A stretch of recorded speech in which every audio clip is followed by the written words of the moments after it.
Cos theta equal কত half, এটা দেওয়া আছে না? Cos theta equal half.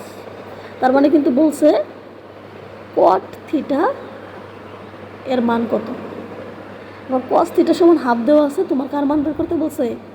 কট থিটার মান বের করতে বলছে। এখন আমরা যেটা করব, আগে আমরা থিটার মানটা বের করে ফেলবো। ওই অঙ্ক আমরা যেভাবে করলাম যে কস থিটা, কস কত ডিগ্রির মান হাফ? কস কত ডিগ্রির মান হাফ? cos 30 degree. 60 ডিগ্রি। কস 60 ডিগ্রি, কারণ যেহেতু সাইন 30 ডিগ্রির মান হাফ, তাহলে সাইনের পুরো কোণ কত? কস 60 ডিগ্রি না? কস 60 ডিগ্রি। তারপরে থিটার মান কত হইল? 60 ডিগ্রি। থিটার মান 60 ডিগ্রি না? কষে কষে কাটা, এই কষে আর কষেকে আমরা উঠিয়ে দিলাম। তাহলে থিটার মান কত ডিগ্রি? 60 ডিগ্রি। তাহলে আমাদের কী চাইছে? কট থিটার মান কত। তার মানে কট থিটা বলতে কত বোঝাইছে? কট কত ডিগ্রি? 60 ডিগ্রি না? থিটার মান কত বের করছি আমরা? 60 ডিগ্রি। তাহলে কট 60 ডিগ্রির মান কত? কট 60 ডিগ্রির মান,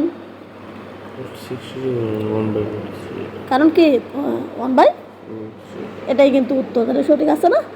1/√3। এখন তুমি সিস্টেমটা কি বুঝছো?